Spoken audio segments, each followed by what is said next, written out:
I'm going to do my presentation on mail in a box. I have not done a presentation in quite some time, but here's hoping that all of the technology that I have not practiced with will do exactly what I wanted to the first time.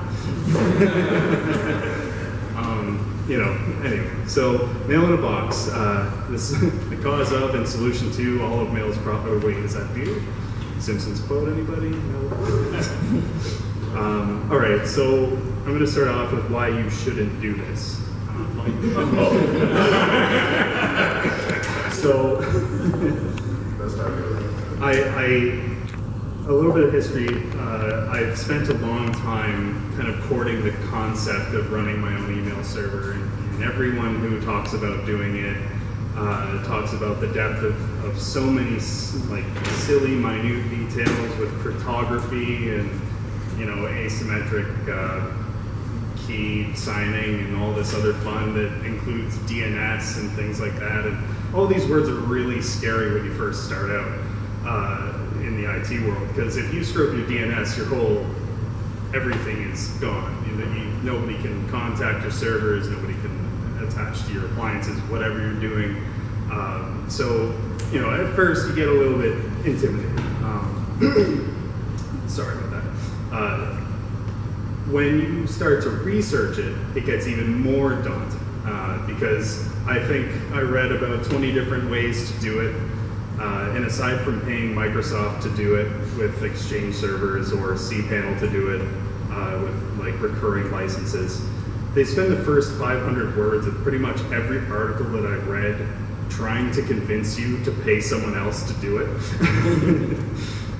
So this is definitely not for the faint of heart. You end up with about, I think, to get a reasonable place to start, around 14 separate technologies that you pretty much want to have just to get started. I likened it to trying to see a room, or looking at a room with about 14 people with headphones in, trying to dance a different dance to a different song. It just seems like it's kind of a little bit of a mess. But when you get it working, it's an impressive thing to see. No one really wants to help you. They want to make money off of it all the time. So even if you're trying to make sure that your email isn't spammy, or you're getting to the right inboxes, and not getting into weird subfolders in Gmail, which is another issue that's a big problem. Every time you do scans like that, if you're not setting up all of those testing emails yourself, it's going to cost you money. Google is particularly bad for wanting to basically say, well, if you don't have any reputation, we're not going to accept any mail from you. But if how do you get into the inbox if I can't get to the inbox, and you're going to just put me into spam by default? It's one of those cyclical kind of pains in the butt, and they really don't have anyone to contact. And it doesn't even seem to matter if you get it perfect the first time. If you've done all your research to get the SPF records, the DKIM records, the DNS everything, and you've checked all your DNS blacklists and everything, your IP address isn't even apparently in the neighborhood of a spammer. Apparently that can be a problem. So is this just anti-competitive behavior by people who have more leverage? I mean, I'm implying it, but I'm not directly saying that. I know that Microsoft very particularly thinks that if you're running an email server, that you're basically going to be sending mailing list stuff or marketing emails. They really don't even provide any tools for individuals who just want to run their own email services. I would say email is a very cleanly, well-documented standards compliant protocol, which absolutely nobody by any means should ever follow to any significant method way. And so as a result, you have this document which says, this is exactly, clearly how you're supposed to do it. And it's like, well, if we don't want spam, we're going to do it the other way. And everybody kind of has their own mixture of what that other is. So, I mean, email itself is standardized, but spam implements there are some tools open source. But even Exactly, it's an arms race. So Yeah. you come up with something, then the spammers wise up and they do something, then you come up with a countermeasure, then they overcome it, and it keeps on, just like malware, just like. So what should matter if you add one more little home server to the war? I mean, it's inconsequential to the. Well, no, it's difficult No, to. what I'm saying is that it's. So I really appreciate, and by all means, I love to talk about all this stuff. I love nerding out about all these different technologies and things, but I'm already pressed for time. Sorry. So why are you going to do it anyway? Well, basically a similar set of reasons. It's always fun to take the path less traveled, and I guess if everybody's sitting here trying to convince me not to do this, well, that just signals to me that I really want to do this. You know, and it's always fun to beat the bullies. So if you can sit here and, you know, beat big email, I guess, you know, that's always a good thing, especially if it's causing, especially if it's increasing decentralization. So anyway, these are the reasons why I think that I'm qualified to do this. I've run a bunch of different silly, nonsensical things. I guess my frame doesn't really want to tab right, but that's fine. Yeah, I've run a bunch of different companies. I've done Atheon.net, which was primarily my business for the last 5 years. We made Minecraft content and sold it to companies and educational facilities. Like we did a map in Australia for Anzac Cove Day or Anzac Day. It's like their version of D-Day kind of thing. So we made a replica of their beach in Gallipoli where they had, you know, various. Anyway, I'm going off topic.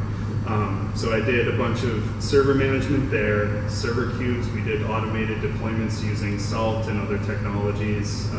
Social media influencers, I work with them, having to work on gaming servers with lots of people attacking us and things like that. I've basically gotten used to having to build and take down lots of little things here and there that are really niche all the time. Anyway, I go on. I've had a lot of weird niche experiences, primarily salt stack and other things like that. We've had a fairly complex salt stack template and all that fun. At the end of the day, I feel like I'm fairly confident that if I've got a problem, I can remedy it. Anyway. Colin, can you repeat the last point from the last slide? Yes. So if you want to pay me to do any of the previous things mentioned on this slide, feel free to contact me at colin@webfund.com. Web.fund, which is my AI trading platform that we're casually trying to develop on the side here. But it just so happens to be hosted on a mail-in-the-box server. So hopefully it gets to me. So who here is actually considering doing this? Is there anybody? Can you show hands? Yeah. So why? Because 20 years ago, nobody else was doing it. And we've been running it ever since. Nice. Anyone else? I have complete control of my mail server. I'm glad that I'm getting responses like this. That makes me quite happy. That's basically aligns perfectly with my own personal views of this. So who is currently hosting their own email servers? So Khaled, yeah, good couple of hands. Sort of. Or sort of. So why do you already run? And what are you I doing? host the SMTP, but the bulk part is handled by Gmail. Sure. So it's one side. So basically, @mydomain.com is on my server, but then that's alias to forward to Gmail. Nice. And the reason is I didn't want to manage the whole part of the process, but I still wanted the SMTP part. Now, my interest in building a box is basically that I wanted to properly do it, but then I found that it requires its own virtual private server, so they have one more server to manage it. So hopefully by the end of this, it might have you sold on that extra VPS. I really, really like this technology. It really takes the sting out of having to manage those 14 different, very complicated technologies that it seems to be made out of. It makes it reasonably newbie friendly. The most complicated things I think that you basically end up having to deal with are generally things like DNS. You really don't want to mess that up because then you can't get back to your server. I mean, I guess you can do the direct IP address, but then anyone else using that IP, or any other domains that are managed by it, end up completely unconnected. So if this is something that scares you, don't do it. So I guess we're going to go into site pre-install details. Let me just double check on my list here, make sure I'm going the route I want to go with this. Okay. So I guess now that I've asked you guys why I'm interested in, or why you guys were interested in doing this, my criteria for this was that I want something reasonably simple to set up because I like the idea of an as ephemeral as possible kind of container mentality when it comes to my core infrastructure. So when it comes to email, what happens if you suddenly can't receive email on something that you have all of your services signed up against? All of a sudden, maybe you need to do a password reset. Well, good luck now that you don't have that email address anymore. So, making it really easy to say, well, do I really want to sit here and dig into the details as to why this is broken, or would it just be easier just to import the users into the new thing and shoot the whole server in the head? I know that's not generally what you want to do, but if that is the case, then it makes it a lot easier to get back up and running. And I'm not afraid to go in and mess around with the details, and it's of course possible using Mail Out of Box, but that's just one of my criteria. So lots of other solutions that get very finicky and like you have to go in and remember all of the details that you changed on your configs and all of the different softwares that you used and the order of how that all goes together. You don't have to remember any of that with this. It's really convenient. And I really have this mantra when it comes to technology that I'm going to install or even develop, that it should work the way you intend it right out of the box. So this thing can send mail as soon as the script is done running. So it saves you a lot of stress. Whereas in running your own email server from scratch, where you're just going through and you're getting postfix or whatever, dovecot, etc. You're sitting here trying to read all these complicated specifications and you're trying to get everything mastered. At the end of the day, you may eventually get to a point where you've sent mail and got to an inbox. You've spent how many weeks or hours or whatever it takes you to get through something to that point, and you may not even want to maintain that after all that experience, right? So in this case, it's significantly simpler. And later on, I have a funny thing to say about that, but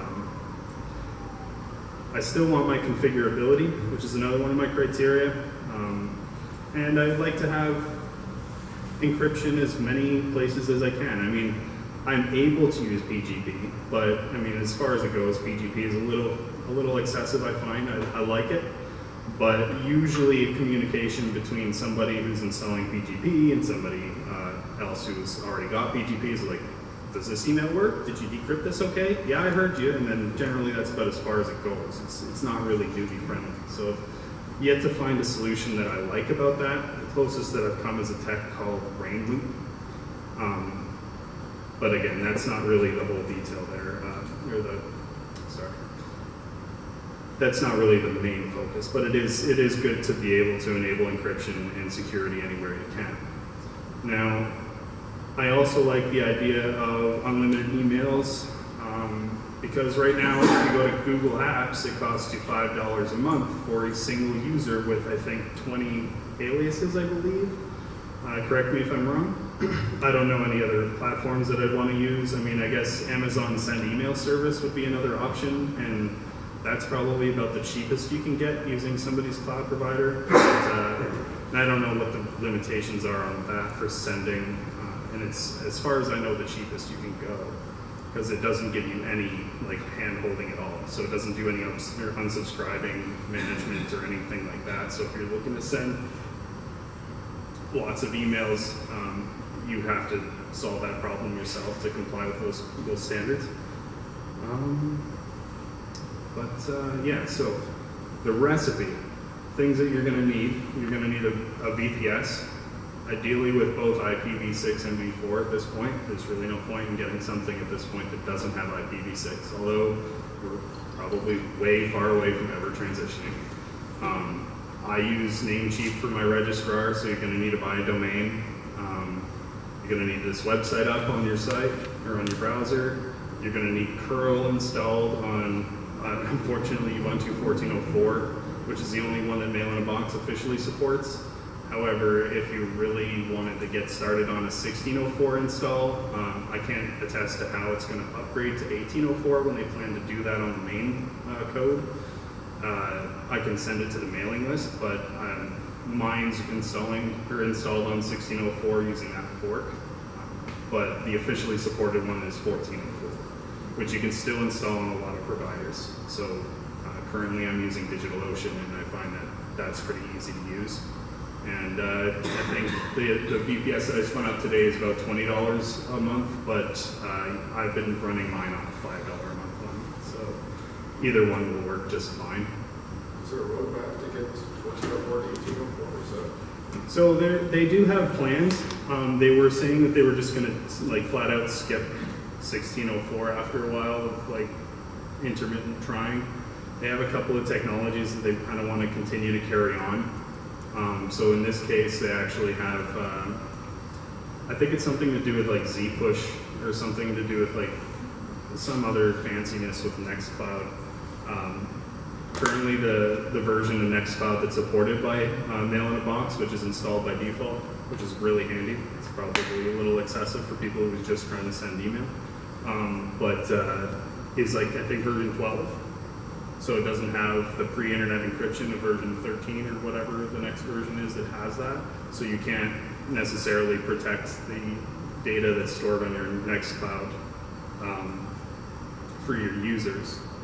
But I think that there's a way that you can upgrade that yourself, but it will get clobbered when you try and upgrade if they do a main like form or main chain. What's the word I'm looking for here?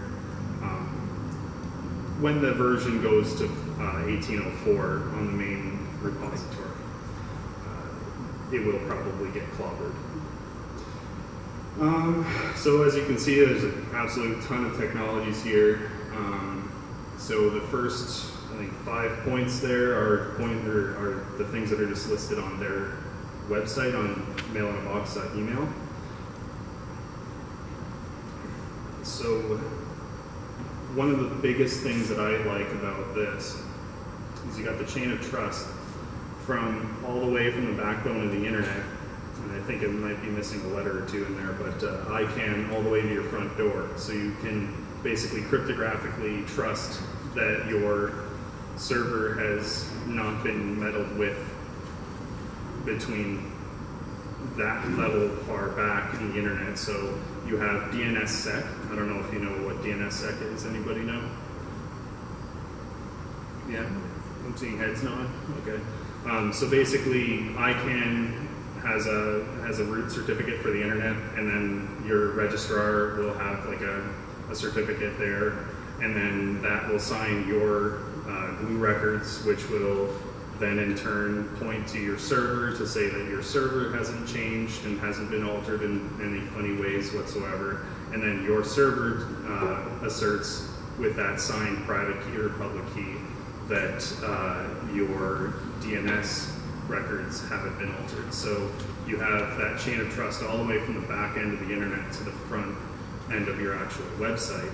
And then on top of that, you also have additional records that a lot of people probably don't know about. So you have SSHFP.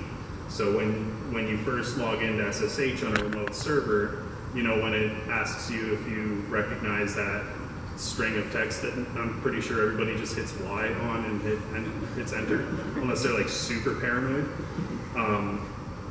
This record will validate that your SSH server hasn't been altered between that first handshake in you. So you don't even have to necessarily pre-exchange that. Your server will define that on its own DNS records there. So that's really nice.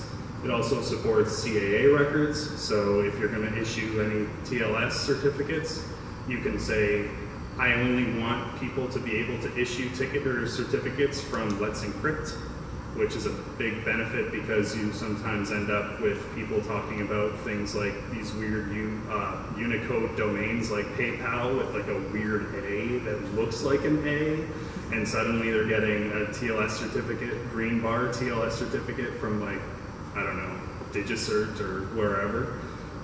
That sort of issuance of certificates would become impossible if you have a CAA record, because it actually will send an email alert back to your alert email that is defined in the CAA record. That is something you have to do manually, but that's something that's possible by default. So I guess we're going to go curling next. Oh wait, sorry, no, we can use curl to install this software. So I'm going to go and hopefully see if we can get some of the install going here. I know that I'm kind of, well, I'm not doing too bad. But we shall see if everything will let me do what I want it to do. My super secure password. All right. So as actually, I'm also not used to using ThinkPad keyboard, so this is going to be an interesting experience. So you can see, oh, well, that might bugger it right up right there. I could have sworn I hit 1404. Well, it says 16 is No, available. it's asking you to upgrade. Just don't. It's Oh, good. Oh, good. Oh, thank goodness for that. I really didn't want, I mean, DigitalOcean is fast, but I just did not want to be dealing with that. All right. Excellent. So let me type in, I think I've already pre-installed curl, but I guess if, like, you know, we want to be newbie friendly, apt install curl-y. Yeah, so I've already got it installed. So that's nice. I'm going to try and get through this install and then show you the panel on my actually installed machine. But where do I have the curl? Too many machines going.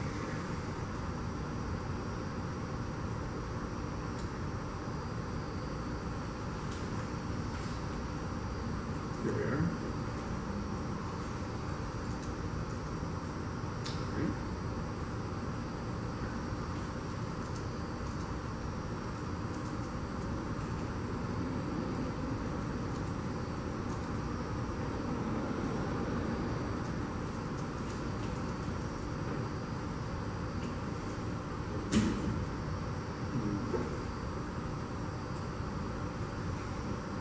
Downloaded an HTML page, so it's set up something else. I'm sorry? It's set up as an HTML page, so the URL needs to be read. Oh, it's a dot. It says .sh, and I didn't actually add the .sh. That's what the problem is. I always get lazy when I do a sudo. Oh yeah. Also, no one ever do this. You should absolutely git clone the actual repository. You can do this. There's a GitHub repository for it. I'm doing it the really dangerous way for the sake of expedience today. But yeah, no, don't sudo remote shell scripts. This is just. Aren't you already just root anyway? What's that? Aren't you already logged in as root anyway? Yeah. Yes, I'm logged in as root already, so I didn't have to type sudo. Yeah, you're right. Sudo would be ignored. So this is really handy. It goes through and automatically just gets whatever is not there, which is kind of nice. So it's grabbing the git, and basically this is what I'm talking about. You don't actually have to even do the curl. You could just basically read the URL, like type in mailinbox.email/setup.sh into your web browser, and it'll show you the actual code of the script. And it's just a bash script, so just grab the Git repo from there and go from that. Let's see if this will actually go quickly enough. It's been about 4 months since I've done this install, and still hitting spam sometimes. Although I am getting to Gmail inboxes now more often, and I'm not entirely sure if that's actually across the board or it's because Google has like a profile who I may be talking to at some point. I really wouldn't put it past them. We've all had that moment where we're having a conversation with somebody and then open our Android and there is a search result for something that we're talking about. And they're like, I wasn't even typing that. How did you?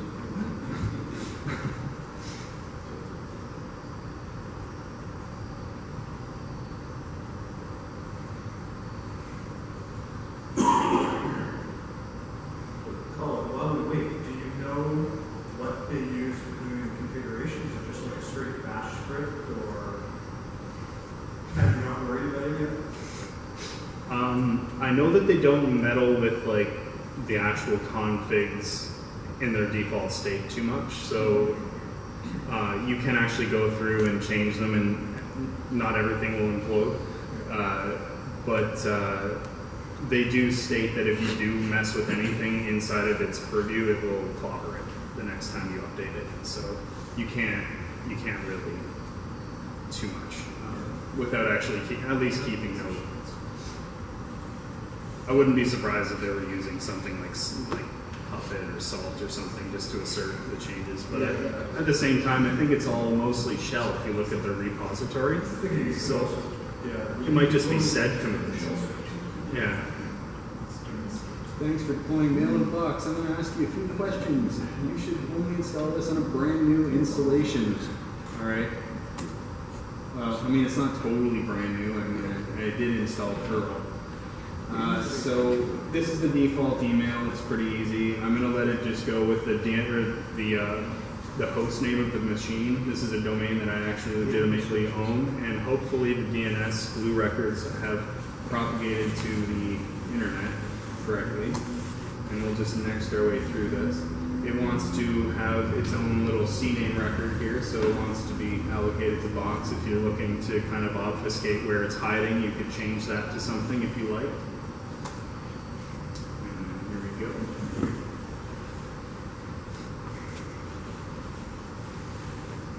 It should be able to create its own zone record for that CNAME as well, so you don't actually have to do this personally.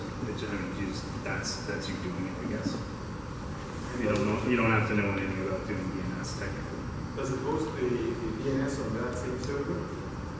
So that's the thing, is one of the big slew of technologies that were listed in that one slide a little while ago. It actually has, I guess it's not going to let me show that. Oh, here we go. Yeah, here we are. So I think there's somewhere in there there's like Unbound or something, one of the DNS servers. DNS and SD4.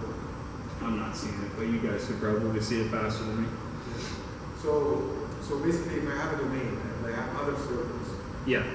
and the DNS is say at my hosting provider, Sure.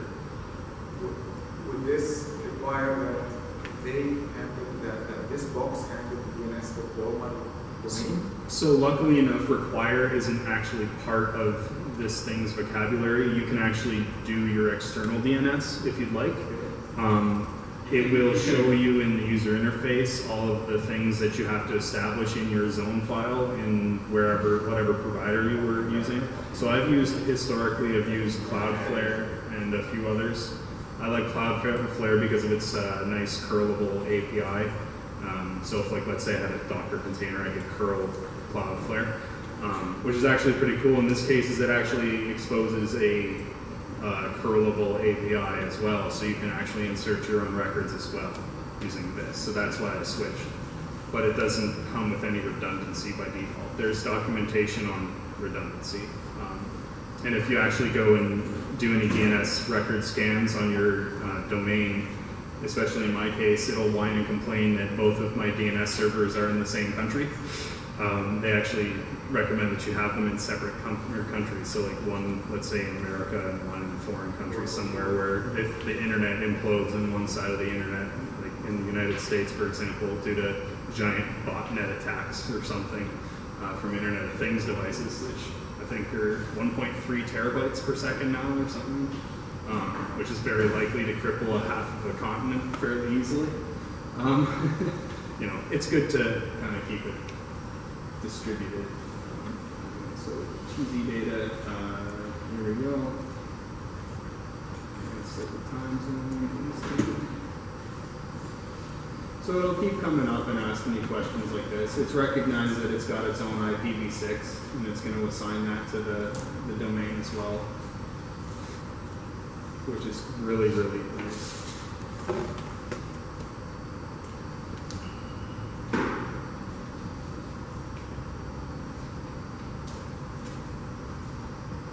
Now we watch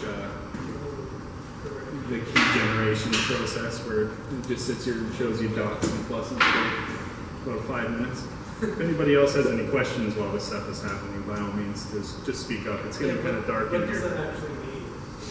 I think it's just showing you that there's some degree of entropy happening. So if you saw like a certain pattern, I guess, then it's definitely not real noise, is what my guess would be. But I'm sure that there's somebody in here who would have a better answer to that than I would. So do you get your own private IP with DigitalOcean? Yes, you do. You do. And there's no assertion, from what I can tell, whether or not it's in a DNS blacklist or not. Okay. The provider that I'm using for my services is one based out of, I believe, France, called OVH. They have pretty good offerings for fairly cheap, but they don't have by-minute billing, and I really wanted that today, because after this I'm shutting it down. dedicated servers for plants and they are really good. Let me What was turn that? the brightness I use down. their dedicated servers for plants and they are really, really good. What, DigitalOcean? OVH. Okay. OVH is really nice. They actually have, and I'm not making any money off of this, but I've used them for a long time. Before DNS attack or reflection attacks or amplification attacks have scaled up to 1 point something terabits per second worth of packet data, they used to be able to provide a significantly sufficient amount of DDoS protection. And having worked with all those social media influencers in the gaming industry, a lot of the time they would do a live stream on Twitch or something, and we would have to have enough redundancy set up and basically be able to handle any packet attacks to be able to keep their stream going so that they can continue to broadcast what they're doing. Because people would want to, like, it's a common practice in the gaming industry to just like kick over the sandcastle, so they really like to throw lots of packets at people trying to do their jobs. And OVH was a pretty good solution. They're very, very well set up for massive redundancy. I think even when somebody took out a mainline fiber for them, they actually had a bridge that got like broken down, I guess, like a car bridge that had a fiber in it, and they were still chugging along. So they did all right. I mean, the occupation of the backbone or the failover lines were kind of rough, but I think it was like 80 or 90% capacity on those for a few days, which really sucked. But yeah, OVH is not so bad, and they're pretty cheap. So here it is generating the DKIM records, which is nice. So, Paul, is this the same, you just run the same script when you want to update this later on? Yeah, I believe so. It's been a while since I've read that, but yeah, I think it's literally that simple. But at the end of the day, it also has its own update mechanism.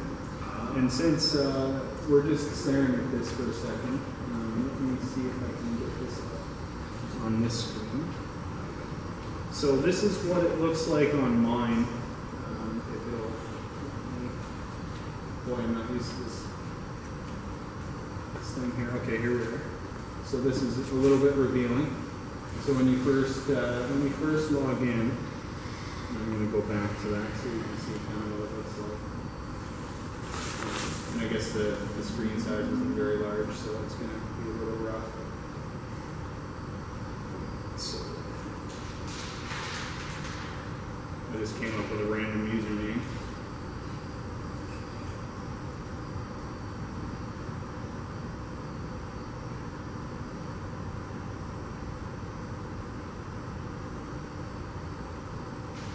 So this is the default view of the system status check. It actually just shows up right off the hop. You can see that it actually did a subdomain on a subdomain because that was the subdomain that I used for this machine. /admin, that's all you get to go to the actual login page. But anyway, so right now the new version check is currently disabled because I'm using an off-brand repository for my base. But you can see that it's detecting things like packages that are out of date. You know, I don't know if I can make this any smaller so you can see what it would look like on a desktop view. Yeah, so they have that off to the side. But so you got loop pulse and cloud guest, whatever that is. I'm sure I could Google it if I cared. Mailer box version check, privacy setting, I've got it disabled. You can see that I've only got a 20 gig hard drive here. So it's already whining that it's running out of space. I don't really care, I'm the only one on here really. There's a few other people, but no one's really using it for high volume. Shows you a few little statistics. It lets you know that I've got the firewall disabled because I'm using it as a VPN also. It would by default have a VPN or a firewall disabled enabled, and I think it's only enabling the mail ports. And it's already got fail to ban set up as well, so it would trigger a block on that specific IP that's trying to attack your machine, things like that. It does lots of little details like checking to see if your ports are blocked. So if, let's say you're trying to run this at home on your own ISPs, I think TechSavvy is one of the ones that actually allows you to have a static IP, and I think only on their DSL service do they provide the ability to use port 25 because you own that IP address. But basically everyone else, like other home providers, generally don't. Like Bell won't, Rogers won't, at least not on the private, like home user service. You can see that the records are set up correctly. Lots of fun. I'm going to check that install here. Okay, so it got to round cube and then it imploded, but it's okay. There will be ways that you can go through and search it up and figure out how to fix those individual issues. But realistically, I mean, until it's installed, you're using a fresh VPS if you're following instructions. And I probably had something to do with the pre-flight check that I didn't go through with you guys. I'm trying to get the rest of it all done in the next like 6 minutes. But anyway, so you can see all the pre-flight status checks here. Or sorry, not pre-flight, but the status checks here, all the different domains that I've been running. You know, if I can manage to get this over here. You can see that I've got custom DNS set up, so you can scroll through and see all the individual records. So it does AAA, CAA, and this is what I'm talking about with the CAA records. So you have the ability to tell it to mail any abusive attempts to issue TLS certificates to that location. Google site verification, all that other fun. Lots of CNAME records that are fun like that. So here's an example of an SSHFP record. It would be kind of a pain in the butt to show you what that looks like, but you can always take any of these IP addresses and try and validate them yourself if you like later. I'm not going to be taking any of these domains offline. So here's an option for a secondary name server if you really wanted redundancy. There's probably a link, here we are. So it takes you to documentation as to how to solve that scenario. Here's your curlable API that I was talking about. So if you, let's say you have a Docker container somewhere on any of the domains that you're managing, You could have in the startup script say, you know, call out to your DNS server and say, hey, I'm over here now on this IP address. So it could be a solution to weird Kubernetes issues or something. I don't know. I know the Kubernetes, you probably want to do your own DNS on there somehow. But if you're an amateur like me, you could probably do that. I don't think I'm that much of an amateur, I guess, at this point. But anyway, so you got get, put, post, delete, all those other fun, different details. You can basically edit literally any record. And so you've got lots of other magic for setting up your email. So you can do, you know, this is your webmail. And that would be round cube by default. I'm sure you guys know what round cube looks like. I'm trying to be frugal on time. So we turn off all these options? I mean, I'm sure there's probably a way. I mean, I think you just stop the process. You know. So asterisk out some, hash out some lines here. Yeah, I mean, it's open source, so if you really want to beat the crap out of it, you're fully encouraged to do so, I think. And there's also, they have a forum available, so you can always go talk to them about specifics. But yeah, I mean, there's always the option to just turn off the process, really. But anyway, here's all your details for sign or for your different mail clients or web applications. There's even like a download file that you can get, I think here, or maybe further up. But it basically, it's just like one little object that you send to somebody who has an iOS device, and it'll just magically configure it. I think it works on OS 10 as well. It doesn't work for Microsoft or Android, unfortunately. There's no standard magic file for that. Then there's calendars, contacts management, if you wanted to do all that. In order to add a new user, this is pretty simple. You can do just, you go in and say kwlug web. Fun. And this is actually how you would add a new domain. So like, let's say I pointed a new glue record at this machine. Let's say I decided to point carefree.help at this one. I would just type in user here, so kwlog at carefree.help, and then just punch in a password. I'm just going to say something basic. And it gives you the ability to set an administrator account if you'd like. I generally try to avoid giving away too many of those. As you can imagine, that's probably not a good idea. And then you hit normal user. There you go, new user is added. You can send mail from that user now. You can see all the different accounts and what their usages are. So this being my main account, I've so far accrued 3.2 megabytes of storage. And then you can have the curlable API as well. User API. I mean, all of these things you can restrict access to using UFW, which is the firewall that they're using. I think that it also may use IP tables to some degree. I don't have a way to sign into this machine on this machine here. So, or p.nic.us.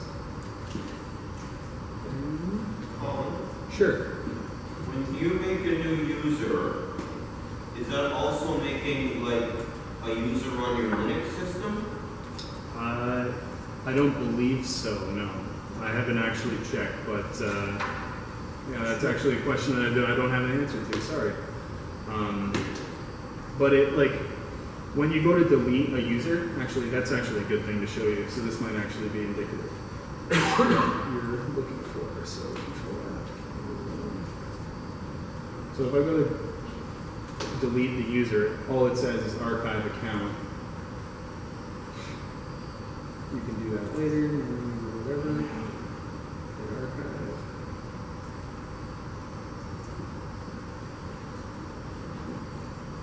Shoot.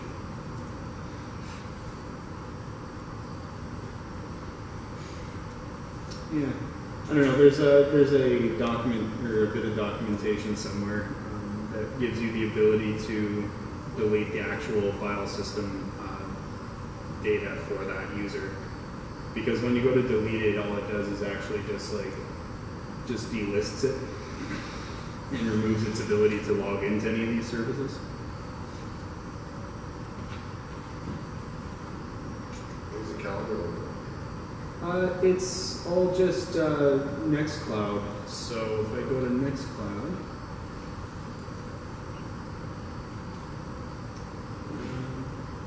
I guess I probably should undelete it. I guess I'll just create another user.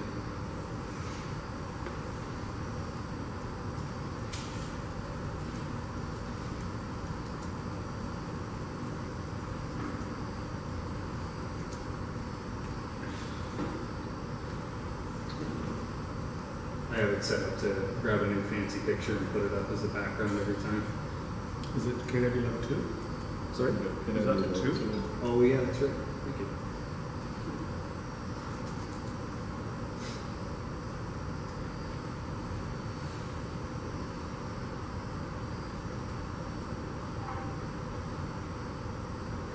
So it's just like a full-blown Nextcloud install. They actually have video calls available if you wanted to do video conferencing with your domain. So if you wanted to manage things like that, it'll bother you for things like this. I'm not sure the technology that they're using there. I don't think I'll be using it. But it's just a standard Nextcloud instance, and apparently it's all like there's CalDAV and iCal and all those other things. I think if you go here, it shows you all the details of how to do that. It even shows you potential applications you can use.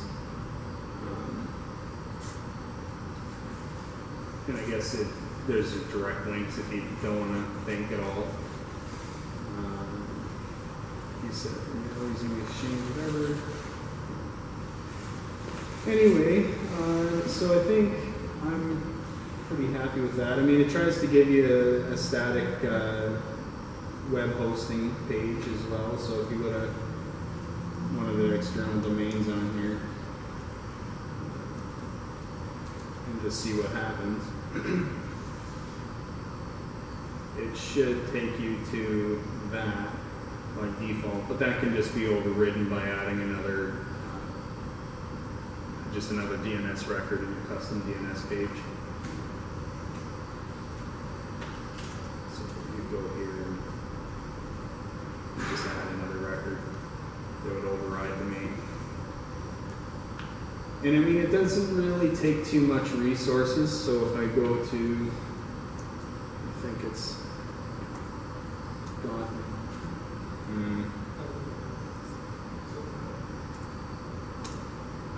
Come on. I'm so not used to this ThinkPad's keyboard. I'm not getting enough nines in. Here we go. Oh well. I have a Docker container running on here with a thing called net data. Let me show it from some details about this server. But anyway, hopefully that's enough information to get you happy. And thank you for your time. If there's any questions, perhaps.